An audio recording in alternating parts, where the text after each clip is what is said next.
yeah, my wardrobe is yeah, a colorful mix of different things. I just enjoy wearing them, and I enjoy the happy reactions I get.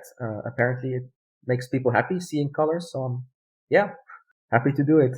Well, Sebastian, it definitely brings me joy. Hello there. My name is Kit Rackley, my pronouns are they, them, and this is Coffee and Geography.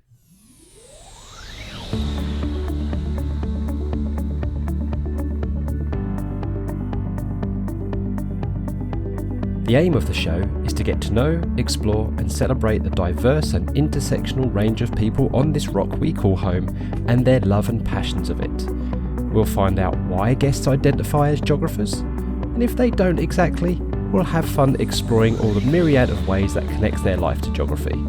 So, pour your favourite brew, get cosy, and listen in. Oh, and don't forget to subscribe and follow us on Twitter at CoffeeJogPod. Off we go.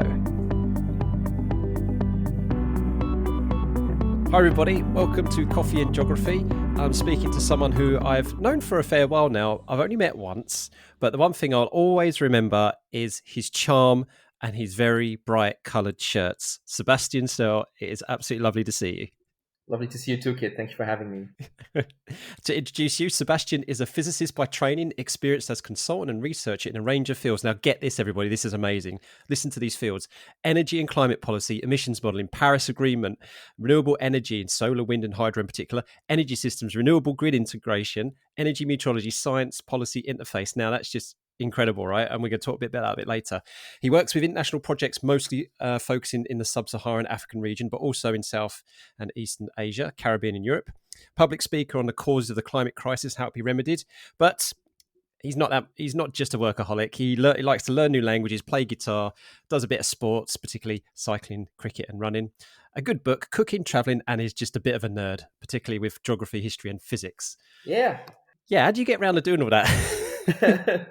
Yeah, there's such a thing as having too many hobbies, I guess. But okay, first let's pick this apart a bit. First of all, question, yeah, how many languages are you up to then? Because you're in Belgium, and I know that obviously there's a bit of very cultural linguistic mix there.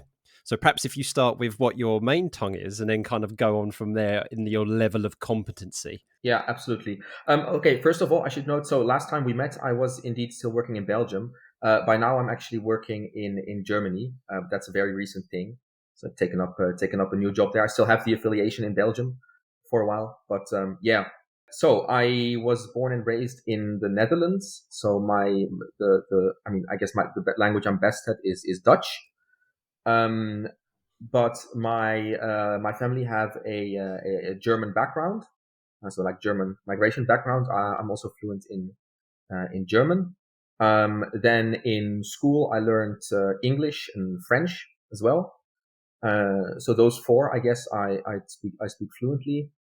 Then many years ago, I spent some time in India. So I do speak a bit of Hindi as well. Actually, I speak, read and write. I used to speak a bit of Chinese as well, but I've forgotten most of it, honestly. That's a fair while ago now. So there you go. My goodness, that is incredible. I tell you what, there is a lot of people now listening to you already envious, I think, because that is amazing. I mean, I always joke to people that I can only speak I can speak, well, maybe if you add them together, maybe 3 3/4 languages. I can speak English, a little bit of Chichewa, which is the language of Malawi, Mm-hmm. tiny bit of French, but very, very good Cockney nonsense. Right. Yeah, very important as well, I guess. Absolutely, and I'll tell you what, yeah, and I won't be going on a Cockney rhyming slang. I did do that in a previous episode, so people have had their fill of that. So now you'll lose me if you do that, kids. I won't follow. Yeah, all right, enough of that nonsense, me old China.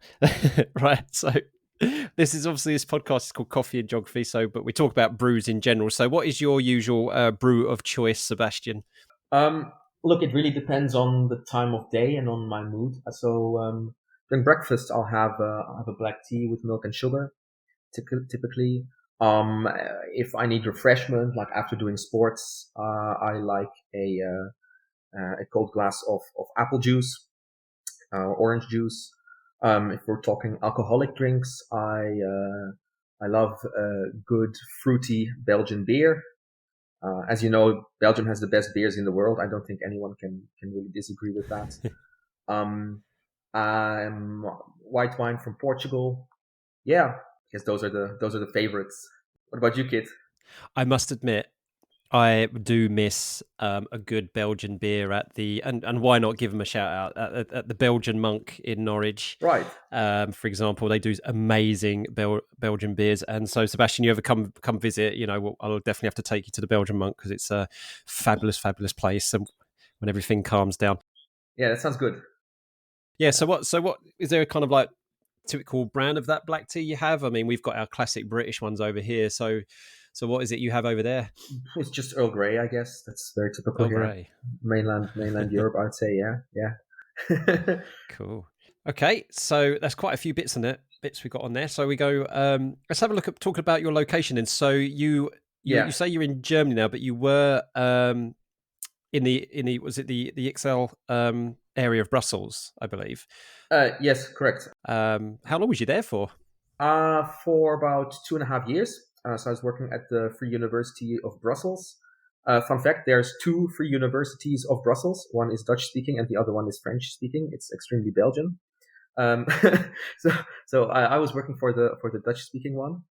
Yeah, and after that I found some consulting opportunities at the International Renewable Energy Agency in Germany before finding a full-time job there. That's now just 2 months ago or 3 months rather, that I started there.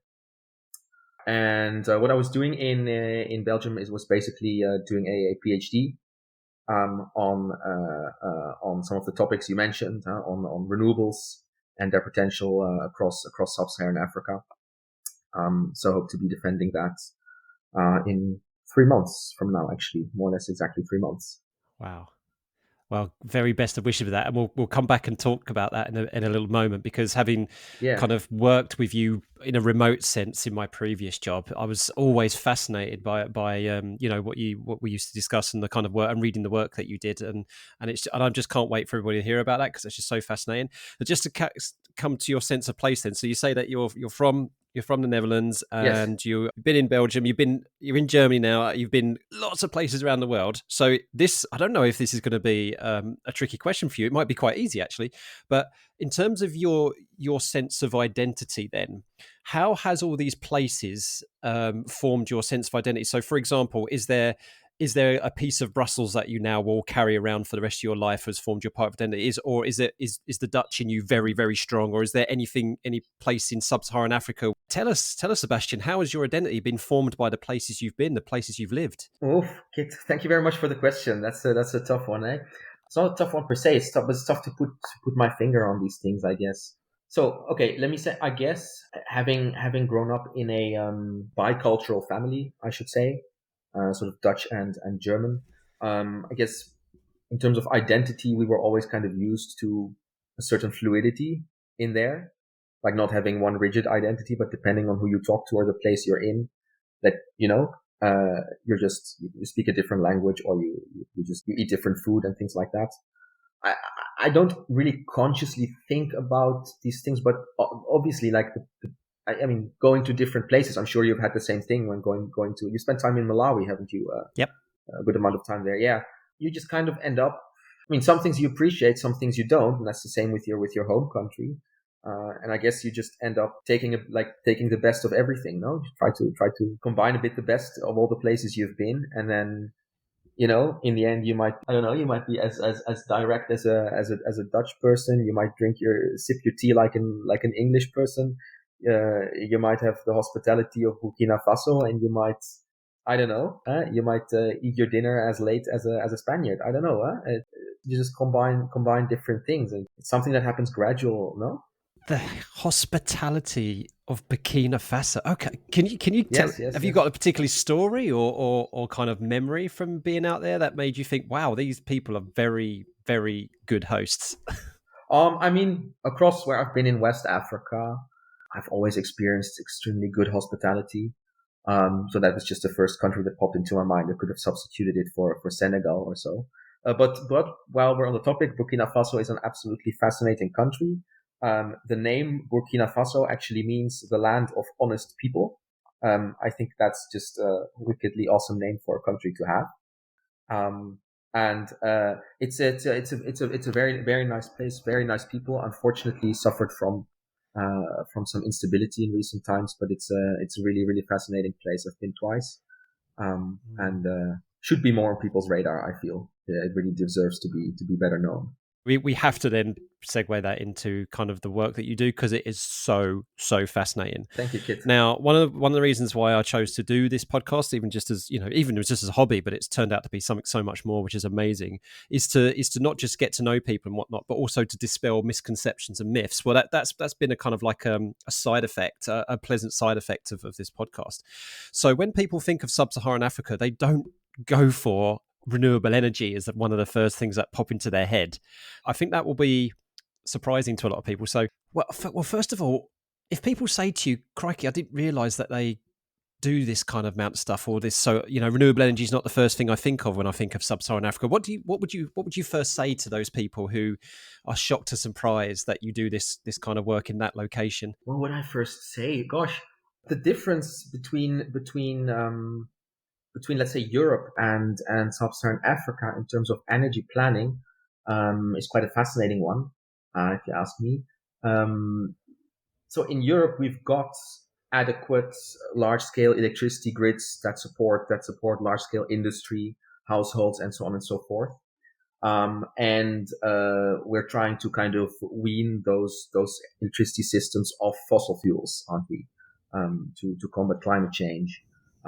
So we have systems in place, but the components of that system have to be adapted and changed so that we can decarbonize and stop emitting so much carbon dioxide. In Sub-Saharan Africa, that's not really the problem. The problem there is one of access, isn't it? Because whatever the source, whatever the electricity source, countries are going to need more electricity because demand is going through the roof. And current generating capacity is not sufficient to meet those needs. So countries are going to have one way or another to expand their electricity grids, build new power generating stations, whether they be coal power plants or gas power plants or hydropower plants or nuclear or solar or wind or whatever, or a combination of all of those. So the challenge is there in terms of expanding infrastructure, but that's also an opportunity. That's also an opportunity to start thinking right from the beginning. How can we design our systems to be sustainable, to be low carbon, right from the outset, and adapt them right from the outset to the presence of large amounts of solar and wind power feed in, for example, which have their own very particular characteristics in terms of intermittency, variability, weather dependence.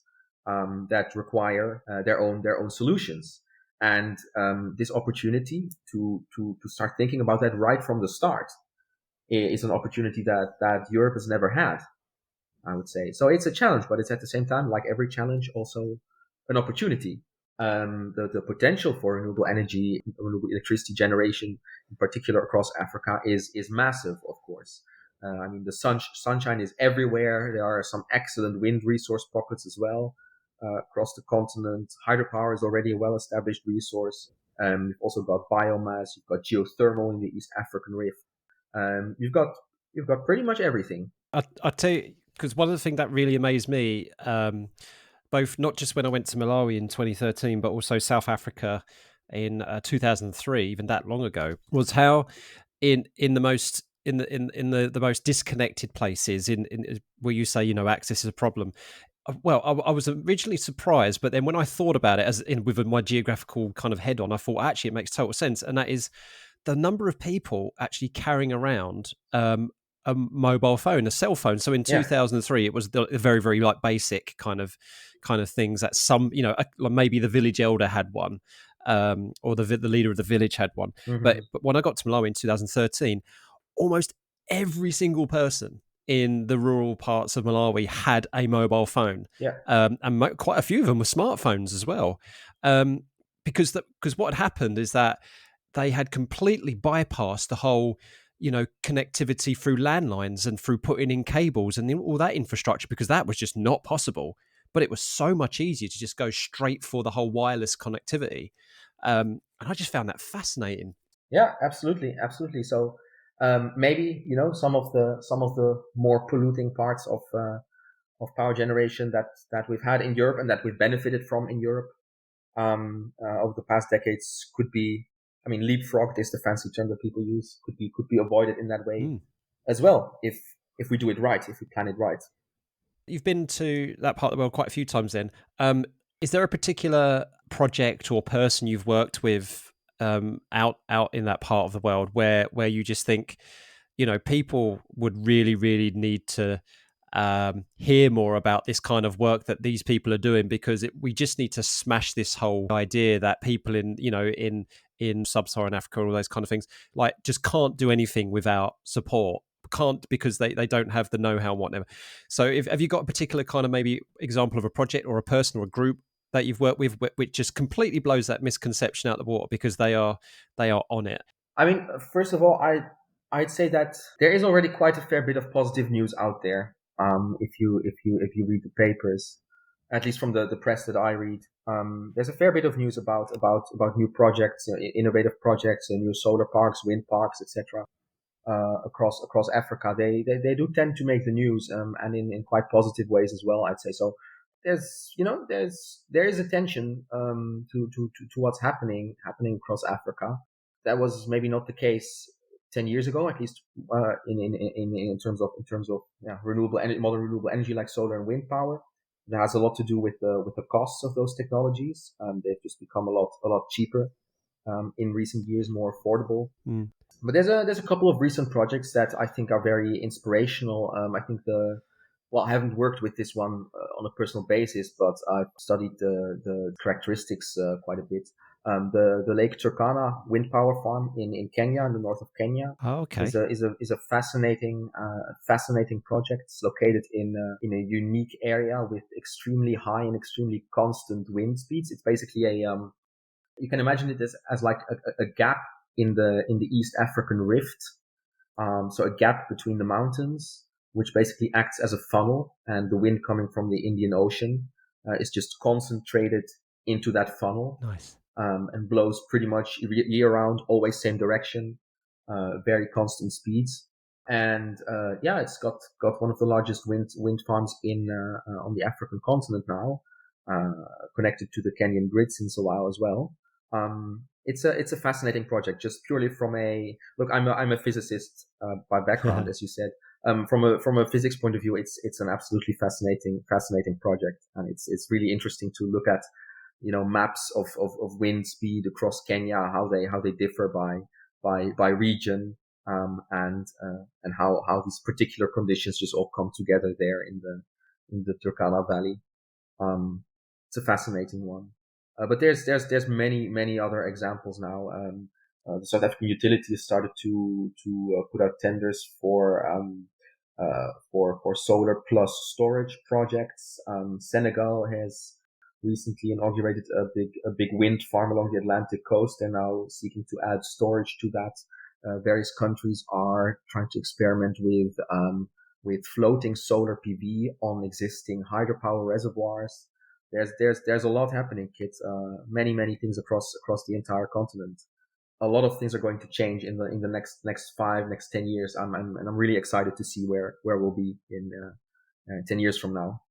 That sounds so cool. So this actually gives an opportunity to give a shout out to kind of a colleague by proxy of ours who we've worked with when we did stuff together a few years ago. So Jake Badger, hi Jake, who works, I don't know if he still works for them, but works for DTU, Danish Technical University. So he was part of a team along with the World Bank, which generated some really cool maps. One of which is the Global Wind Atlas. So, particularly you geography teachers listening, it's a fantastic piece of GIS. It's so accessible, but so powerful as well. So if you've got the older kids doing their coursework, for example, they can really go to town to it, or you can just do it the basics with like the younger kids just to show where wind speeds are higher or not. I'm just looking at Kenya, as you just said, Sebastian, and my goodness, that you're absolutely right. You can see those big patches of red and dark red where the wind speeds really do kick up in the Rift Valley, particularly in the northern part of Kenya. I mean, that's incredible. And wow. Yeah, funny story behind that is that as far as I know, originally there was a couple of Dutch guys who just kind of went to the valley to check out the wind speeds and were amazed by the strength and the constancy of the wind. Took some measurements by themselves and sent them to a couple of companies saying, look, we've got this really nice wind resource here. Could we develop some projects here? And people did not believe them. People said it's impossible that wind speeds anywhere in the world could be this high, this constant, this reliably high, They didn't believe them, and they sent their own guys to take the measurements, which obviously confirmed the same thing in the end. I think that's really a really interesting story. Yeah, but that part of Kenya that maintains its wind speed even at a low level. That is an incredible wind resource. Wow, thank you. I mean, I think everybody listening to it, I bet you weren't thinking of Kenya when you were thinking of a potential, great source of wind energy there. That's incredible.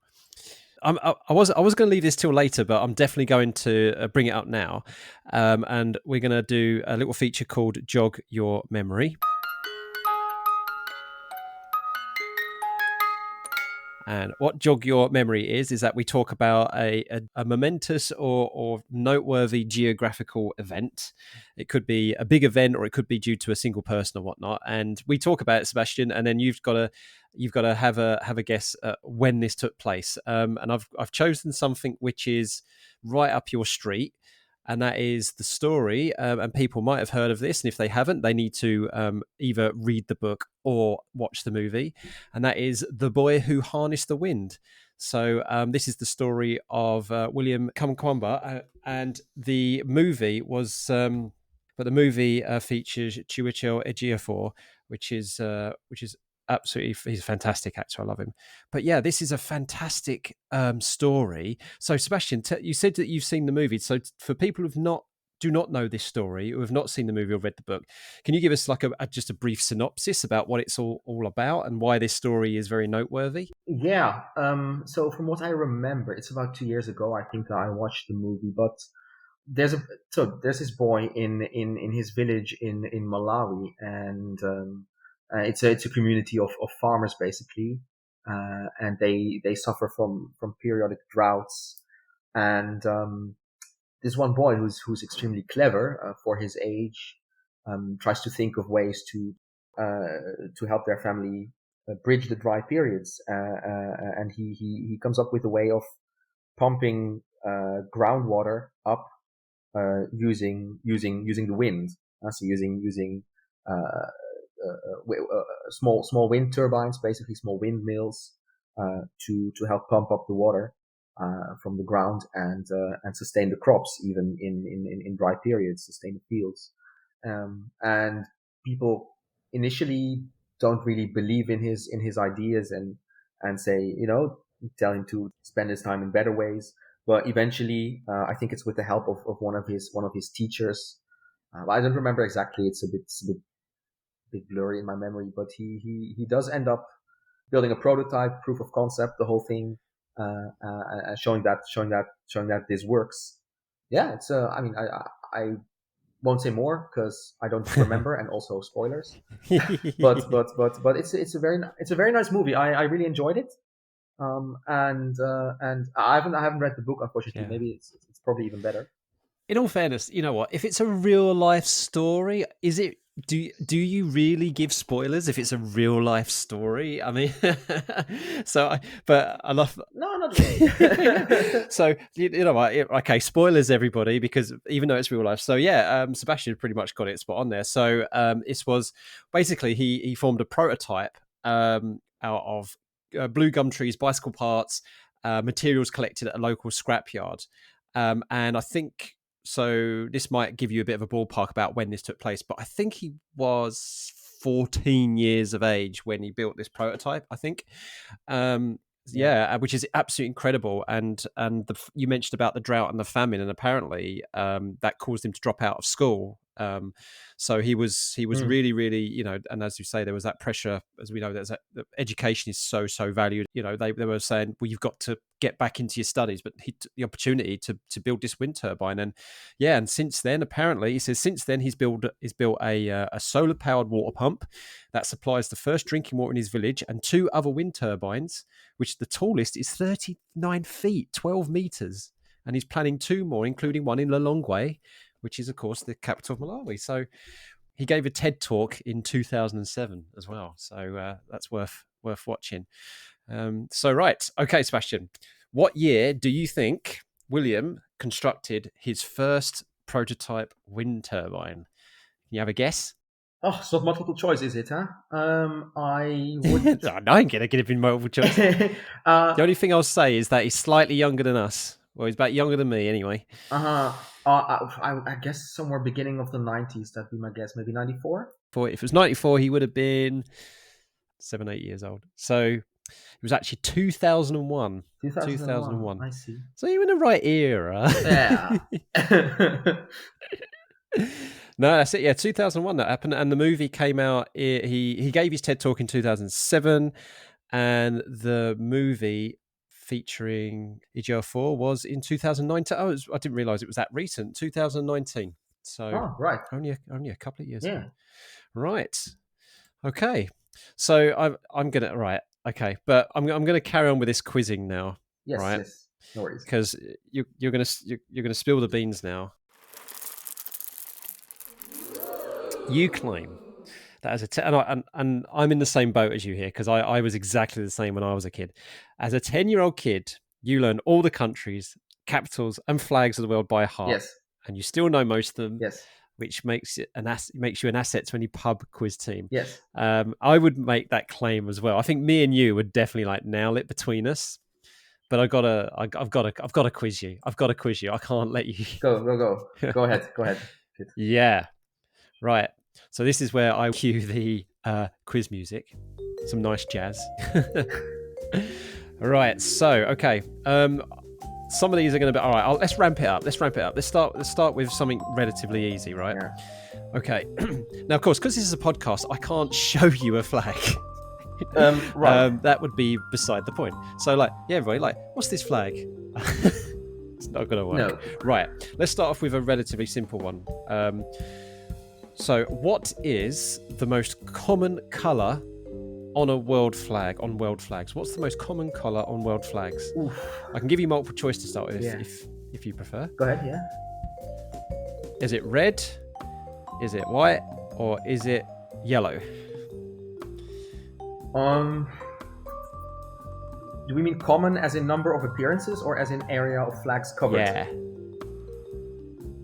It's not gonna not that helps me, but just buying time.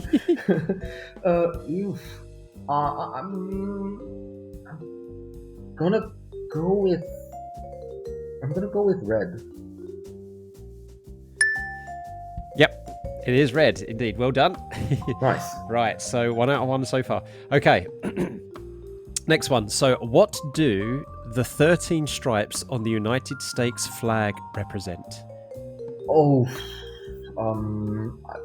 Maybe the original 13 states or something like that. Original subset of states. Yeah. Yep, you got it. Good. So the original colonies. Good. Yeah. Right. Okay. This you should get this one. You should get this one. The Irish flag is often confused with which other country? Ivory Coast, Côte d'Ivoire. Yes. I knew you'd get that one. That's just like your area. Right, okay. Okay, we're going to get... This one's a bit easy as well. Then we're going to get into some hard ones, right? All right. Okay. Whose flag is known as Il Tricolore? I think there's several ones, no? Yeah, So il tricolor. So it's not le tricolor, but il tricolor. oh, that would be Italian then. Yeah.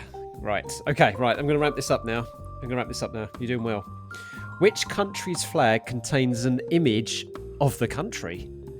Which country's flag contains the image, the outline of the country? I think there's two, Cyprus and Kosovo. Yep. So I'll let you have either one of those. Okay. Which country's national flag is inscribed with the motto Ordem ich progresso? That's Brazil, isn't it? God, you're good at this. Right. Okay. Right, let's see which one now. In what part of the world would you find Saint Piran's flag? In what part of the world would you find Saint Piran's flag? This is a hard one. I wouldn't know this one. Saint Piran. Yeah. How do you spell that? Piran. Saint Piran. This is tough. I wouldn't have known this one. In what part of the world? I guess Europe. I don't know. Well, it's in Europe. Yeah. Okay. I'll give you a clue because this is too difficult.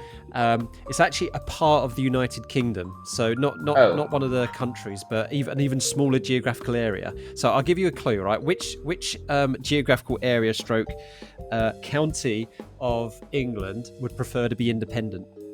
Which county of England would prefer to be independent? Yeah, they like to fly their own flag, and I have absolutely no idea, kid. I don't know. Apparently, it's the flag of Cornwall. Right. So, yeah. So it's the black background with a white cross, I think. Okay. Yeah. Right. I would not have known that.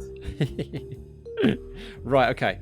So, if you turn the Indonesian flag upside down, which country's flag would you get? The Polish one, or the one of... No, I think... Wait, Monaco's is also similar, but I think it's the same way around. I think it's Poland. Yes. Right. Good. Well done. Okay. Which country has the only non-rectangular national flag? Nepal. Right. I think we'll go for one more. I've lost count of how many I've asked you now. Right. We'll go with one more. New Zealander Sir Edmund Hillary and Sherpa Tenzing Norgay from Nepal put which flag when they reached the summit of Mount Everest? Which flag did they put up? That is a fascinating question, and I do not know the answer. I didn't know this one either. Apparently, they put the British Union Jack up there, despite the fact that it was a New Zealander and someone from Nepal who went up there, because the expedition was financed by the British. Typical colonisers, eh? Let someone else do the work and stick your flag up there. Yeah. Yes. Well, there you go. I don't know. I don't know what your score is, but it was a very, very respectable one. They were quite tough, some of those. Thanks. Thanks. If I can add another one, if you're because I know you're interested in this kind of stuff. There's one country in the world whose flag has different front and back sides. Which flag has different front and back sides? Yes, it's Paraguay. I did not know that. That symbol is slightly different on the front and back side. Oh, okay. As far as I know. Oh, yeah. Interesting. Oh, well, you learn something every day. Right. Because as soon as you said the flag, I knew I had the flag in my head, but I was like, it has another side. Cool. Yeah. Right. Well, there you go. So everybody out there, we've just learned that flags don't necessarily have the same on the other side. Right. Okay. Cool. Now that was fun. Thanks for that. Right. Yeah, that was fun. I agree. Still, all this random knowledge from my 10-year-old episode is. I used to present. spend literally hours with my colouring book. I had this encyclopedia when I was a kid, about the same age actually, and it was this. I can't remember what it's called now, but it was had a beautiful yellow cover, this encyclopedia. But the best part of this encyclopedia was at the very, very back, it had those multiple pages of just the country's flags, and I was like, I loved it. And so what I did, I used to copy them out. Like I spent hours copying them out. Yeah. I'd be happily and merrily doing that. And I remember how old this encyclopedia was, because the South African flag was the old British colonial one, with the orange in it, and the British flag in the middle with as well. So that's how old that was. That was before the rainbow flag of South Africa. So yeah. Wow, Colin, bringing back some memories now. Yeah. Right. We're going to close off now, Sebastian, with something loads of fun. So what we do, we like to connect each guest together by coming up with a word that the following guest has to try and link with geography. So, and geography in the loosest sense, anything to do with the environment or place or whatever it is. Now, last episode, I had the absolute pleasure of it being a catch up, really, because I talked to an ex high school student of mine, Johanna Bonilla Allard. It was so lovely to catch up with her, and she came up with the word contrast, which is a great word for you, Sebastian, because before we get on to how you can link the word contrast to geography and geographical processes, it's a perfect word for you because of the shirts that you love to wear. Oh, thanks. I am a big fan of your attire. So before we get onto this little thing, tell us a bit about what's your wardrobe like? Is it kind of like you open it and it just goes, oh, with all that color? But yeah, what your fashion sense? How did that come about? Oh, I don't know, kids. But I mean, that's pretty accurate. A pretty accurate description. I just like colors, and I like patterns on the things that I'm wearing. I absolutely love West African fabrics. I love the colorful patterns you get, and and the way that people pull it off as well. Just in just about every kind of setting. Yeah, my wardrobe is a colorful mix of different things. I just enjoy wearing them, and I enjoy the happy reactions I get. Apparently, it makes people happy seeing colors, so I'm happy to do it. Well, Sebastian, it definitely brings me joy, and I'll put a link in the description for everybody. But I remember me editing a blog article that you wrote for the non-profit that I used to work for, so the World Energy and Meteorology Council, and you wrote a fantastic blog. And the reason why people got to read that blog is not because it's just fascinating in itself, but you've got your profile picture with with your white shirt with the blue kind of like bluey grey kind of like flowers on them, or which is lovely. But you've got the cover picture is of you. Where were you in that picture? I think it's in Ouagadougou. It wasn't in Senegal, was you? No, I think that was in Ouagadougou in Burkina Faso, unless I'm mistaken. No, must have been there. Yeah, and you're wearing some African garb then, some from Burkina Faso. And yes, no, that the garment is from in that picture is from Niger, actually, neighboring country. Oh, from Niger. Yeah. I had it tailored there. That is so awesome. I did not know that. Yeah, I need to start wearing I've got 2 Chichenjis from Malawi, which are basically, I mean, it's inaccurate to say that they're skirts because they're just large pieces of fabric, which you can wear as a skirt, but you can also, but a lot of Malawian women also wear them as carriers as well, and they can wrap them around their body and carry things and carry children in them as well, or they can put them around their waist to wear them as skirts. And I think somebody actually showed Amy Sale. Hi, Amy, who a friend of mine who went to lovely Amy who went to Malawi with me on teacher exchange. I think they taught her how to do something with her hair or something with it as well, which is absolutely amazing, which is cool. I'm gonna have to dig out that picture. Right. Thanks for sharing that with us, Sebastian. So back to the word then. Yes. Back to the word. So you will have 30 seconds to link the word contrast to geography or geographical processes or location, however it is. I mean, all right. You can make a start and I'll set the timer. I mean, geography, whether you're talking about physical geography or social geography, it's all determined by contrast, no? I mean, it's contrasts in temperature and in elevation that make winds blow. It's differences in elevation that make rivers flow. It's differences in landscapes and in fertility of the soil that make people move from one place to another. everything's dynamic, and that's because there are differences between different places. And that, yeah. Well done. Perfect answer. You nailed it. Right. Okay, so then you get to have a go at getting a word out there for the next guest. So what would you like your following guest to try and link to geography, as you so magnificently done there with contrast? Yes. How about friendship? Yeah. Oh, that is a lovely, lovely word, friendship. And without talking too much about that word, because I don't want to steal the thunder of the next guest, one thing I've really, really enjoyed, and I said this on Twitter very, very recently about doing this podcast, is that I've spoken to people that I know very, very well. I've spoken to people who I'm acquaintances with and have worked with, like yourself, and I've had the privilege of speaking to Dr. Hannah Bloomfield, someone who we've worked with, yes, over remotely as well. Hello, Hannah. And by the way, she sends her regards. Yeah, hi, Hannah. So and people like that, and it's absolutely lovely to catch up and talk about something other than work. And I've spoken to people for the very first time, and doesn't matter how much I know these people, like yourself, which is a little bit, or I know them very well, or not at all.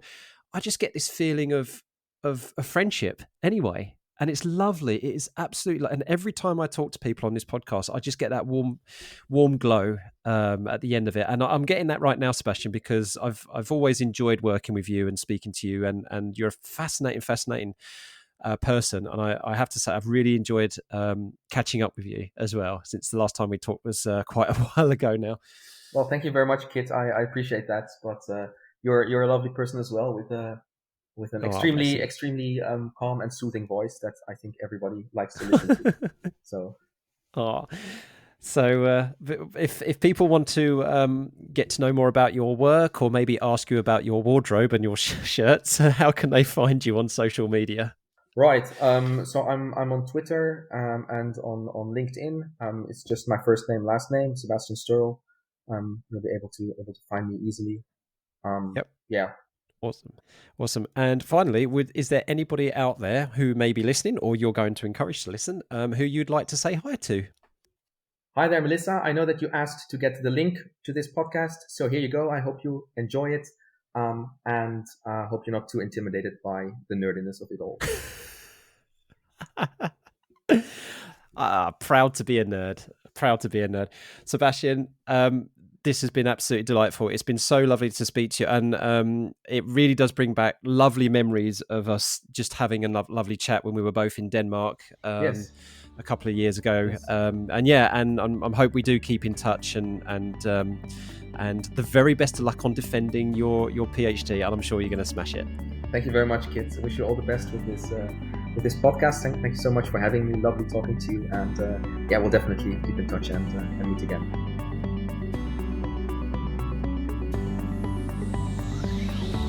Thank you so much for listening. We hope you had fun. If you haven't already done so, please subscribe so more stories and experiences can drop into your favourite podcast app. If you fancy being a guest or have any feedback, follow us on Twitter at coffeegeogpod and send us a DM. Or you could email coffeeandgeog@geogramblings.com. Until next time, keep geogging.